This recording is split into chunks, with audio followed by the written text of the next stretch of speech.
Gervonta Davis explains why he didn't move to 140, plus Loma or Shakur as last fight. What's good, everybody? It's your boy, Cardinal Red Sports. Let's talk about it. Alright, y'all. So, Gervonta Davis was given an interview and he was asked why he didn't move to 140 pounds.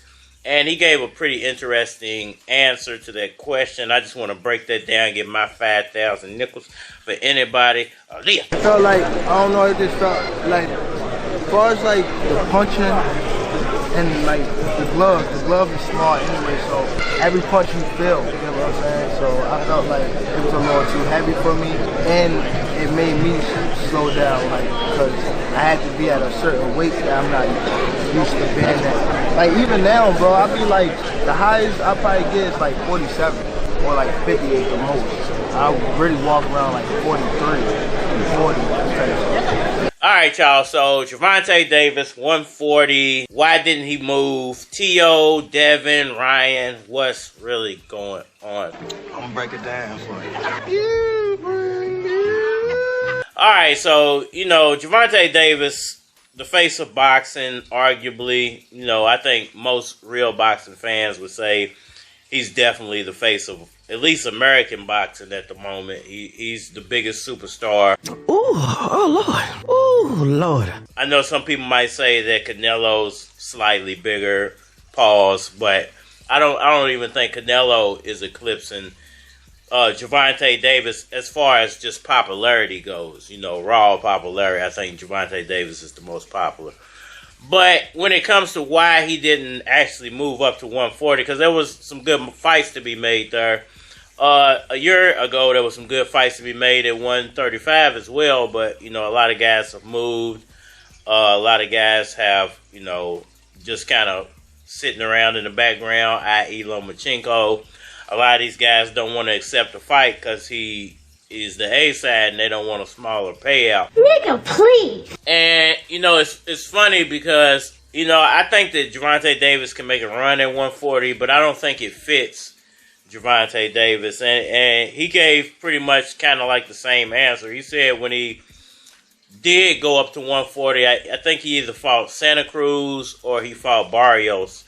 He might have fought both of them at 140 or catch weight really close to 140. But he said he didn't feel the same. He said the gloves were smaller, so you felt every punch, which is true. They were slightly smaller gloves at 140. Better get bad, Jack, because you ain't bad. You're going to get fucked. And he said he didn't like the fact that he had to walk around heavier than he normally does, which is something people don't realize, man. Even 5 pounds of extra weight, it can really weigh on your body when you're an athlete, especially when you're a speed style athlete. You're going to notice the difference very quickly, even with 5 pounds. Then you go 10 pounds, you go 15 pounds, you really going to notice the difference. Your ass about to break through the seat of your pants. And he said that he normally walks around 142, 143, all the way up to 147. He said he really doesn't go past like 150 when he walks around. And, I think he does that because it keeps him strong at 135. When I came down, so when he does have to cut weight, he's not drastically cutting weight.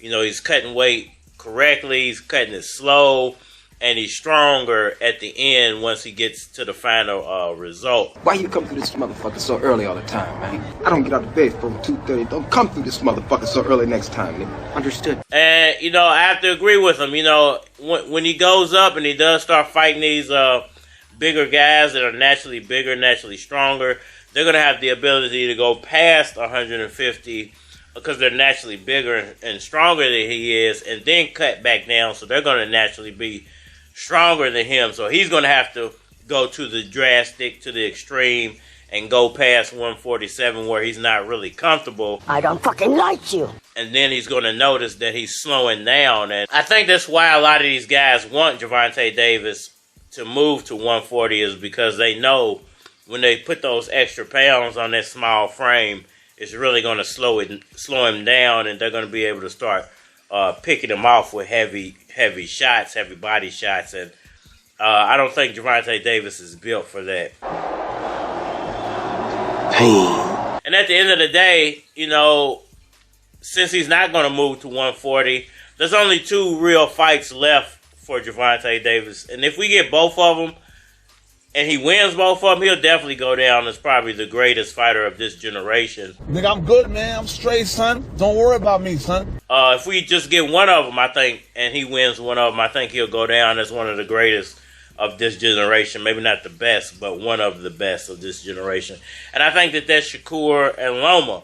Now, which one of those fights is more likely to happen? Guess what? My son is coming for you. I think I give both of them a 50-50 shot. I think that Shakur, it's all going to depend on whether Shakur moves to 140 or not. Does he stick around 135 for another, you know, maybe year or so? And with Loma, I think it depends on whether he felt like he needed extra time to get ready for Gervonta Davis. No more handouts. Or if he's really ready to go into retirement as well. Because if he just needed some extra time, you know, because he was going through some stuff with the war that's going on over there. So he got back, had one fight. And that really wasn't enough to kick him back into boxing mode. So I think he might have just needed a couple of extra months to get ready for a fighter like Gervonta Davis. So hopefully if we get one of those fights, and I'm probably leaning more toward Loma than Shakur. Wait a minute. Harry, Harry. Mama! I think that Gervonta Davis would still go down as one of the greatest. But I think if he doesn't fight Shakur, fans will never let him live it down. That's what having a dream is. It's fighting and being tested every single day. Fighting for your independence and what you believe in and your dream, and being tested where you cheat to get there. So you got motherfuckers out here who can walk, talk, see, hear, and all that shit and still fucking up. Where you deal with people that you don't morally respect to get there. Where you do things that are morally wrong that you know are morally wrong. Where you look the other way to get there. I mean, we gotta know where this money going to. And when you do that, you feel like you won for a little while, even though you're not happy. But at some point, things reveal themselves. Had the same amount of time in a day as Michael Jackson, but chose to be nobody. You can't just cheat and think you're always going to get away with it. Now, the person you cheated might not be the person that gets that direct revenge on you, but God gets you. Vicious one. So there's been a lot of times that people have done some foul shit to me, and I don't have to do anything. So that's why you could just walk away. Y'all let me know what y'all think about all that down in the comment section below. That like button for me, share, subscribe, holler at me on all social media platforms, Facebook, Instagram, YouTube, Twitter. But you're more than likely to get a response on the tubes or holler at me over there. You want to collabo, feature a product, your channel, my channel, feel free to hit my Gmail because it is a flock of cars at gmail.com. And we aren't out here. Don't try this at home. I don't know shit about boxing. You see, I never was the type to be sweet, diabetes type 2. Even if I like you, even if I wife you, holla at another bitch what I might do. A player what you could call me, but a nuttin' ass nigga what you would call me. I could call 3 bitches to the crib, give them some Zanax, start a football team.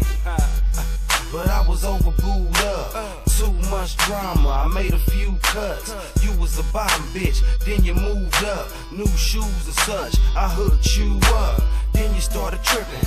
If a bitch said hello, she was in for a natural ass whipping. So now I'm dipping, don't act like you don't know why, even though you're so fly, I gotta go by. Beautiful.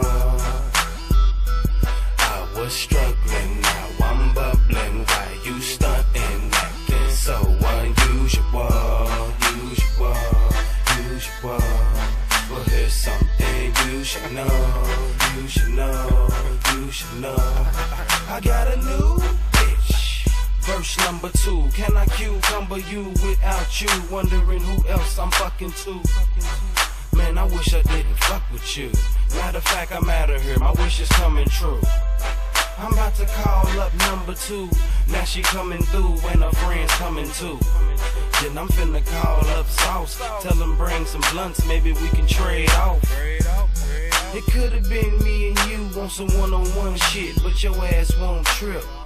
Everything was all good when I was hitting bad. Now I'm getting cash, every chick I pass, let me smash. Ain't no use to getting mad. Matter of fact, maybe you should get your shit and smash. But don't act like you don't know why. Even though you're so fly, you gotta go beautiful, beautiful. I was struggling, now I'm bubbling. Why you stunting, acting so unusual, usual.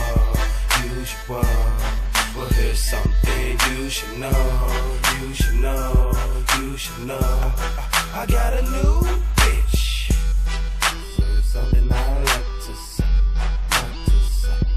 like to say. Oh, mama, you a fox, no Michael.